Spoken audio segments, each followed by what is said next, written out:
Hello everyone. We again came up with an Sri Lankan crisis. But this time we will not going to discuss the Sri Lankan crisis because we have already discussed it.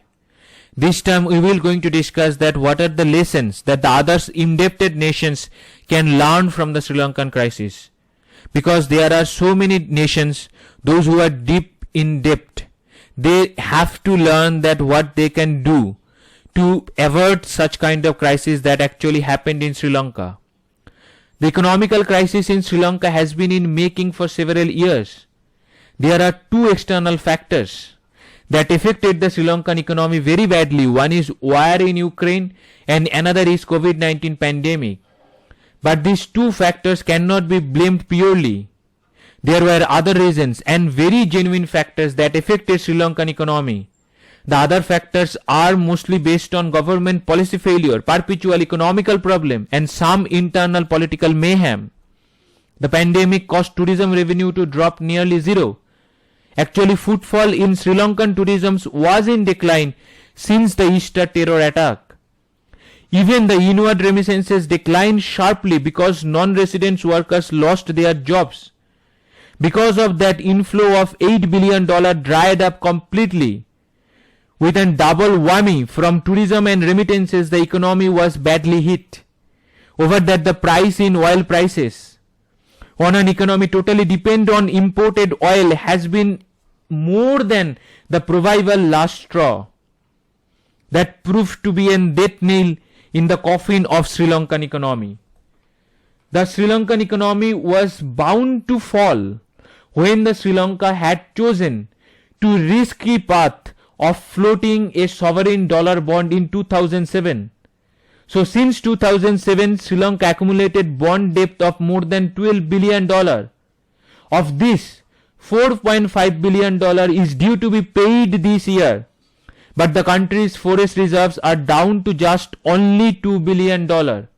Hence, in this condition, Sri Lanka won't be able to float any new debt to pay the old debts. The Sri Lanka caught on wrong foot when it has had to declare a default on a whopping $51 billion foreign debt. In this condition, no foreign lender will touch Sri Lanka willingly. Now the country is facing inflations of more than 19% and country-wide daily power outage for 13 hours or more than 13 hours. In some places, the current is gone for the days. The path Sri Lanka chose to float the sovereign dollar bond was seductive, but it turned out to be an ugly one. The Sri Lanka is not the first country to experience being left in the lurch of foreign bond investors. It might turn out to be as bad as Argentina's forex crisis. As we know, the Sri Lankan economy declined due to the populist economic policy and continuously ignoring the worsening macroeconomic parameters. The Sri Lanka basically ignored the fiscal deficit in normal time, and they are paying their price in this difficult time. So the Sri Lanka experienced some kind of problems. That is the lesson for the other indebted developing countries to mitigate the economic and the social cost of this kind of crisis in their own country.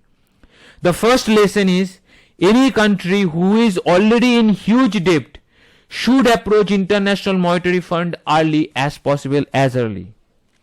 The Sri Lankan government hesitated for nearly 18 months after COVID-19 hit from seeking IMF assistance because the approaching IMF would result into tough implementations of austerity policies that would be politically unpopular for Rajapaksa government. But advantages of IMF assistance seems to have been underplayed, including low interest rate loans bailout package and ability to borrow from international capital market and benefit of IMF financial advice. Now the second lesson is strengthen safety nets to mitigate poverty and political instability.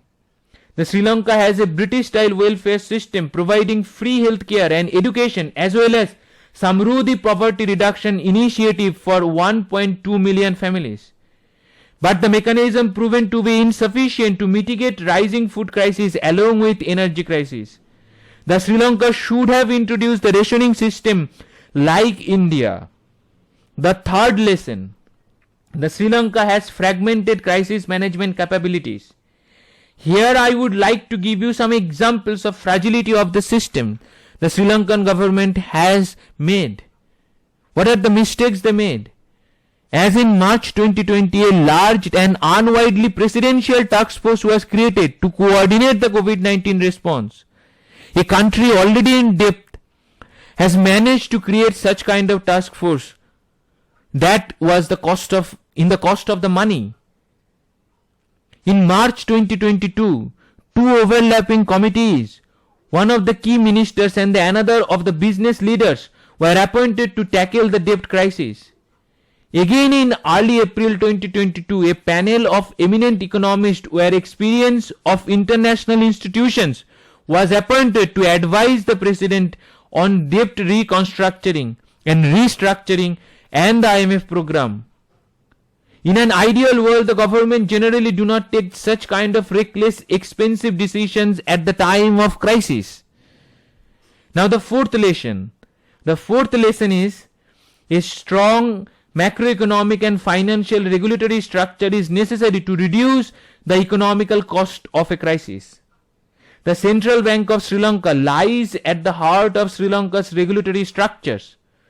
However, a lack of autonomy means that the central bank's monetary policy and exchange rate decisions were influenced by short-term political pressure. The Sri Lankan Central Bank governor is appointed by Sri Lankan president for 6 years. And they were warning the government that whatever the decisions the government is taking, this will going to put that country in danger. And now they are in economical and the political danger. Apart from that, the central bank also poked by monetary board which comes under Secretary of Treasury. These are all politically influential people because the board that advised the president appointed the governor. They are not chosen by the people. They are chosen by the government itself. So government is corrupt itself in Sri Lanka. That is why they are in these kind of situations. Now the fifth and the last lesson, which is honest public communications is required to avoid the spread of misinformation. Historically, ineffective government has resulted in public confusion and misunderstanding. That is exactly what happened in case of Sri Lanka. The public has tended to rely on social media, which has provided variable quality data and analysis. Most of the time, the social media provides the false and concocted data. In an ideal world, a lean government information unit would be created by the media professionals dedicated to honest messagings about the economy. And that was missing. So this is no one size fit all approach to economical crisis management. This gives the Sri Lanka a very massive jolt, politically and economically. Now the question. The first question is, which country has been elected as a new chair of Association of Asian Election Authorities for 2022-2024? The first option is Russia, second is USA, third is India, fourth is China. Now the second question. Which of the following countries has introduced the Homes of Ukraine scheme for displaced Ukrainians?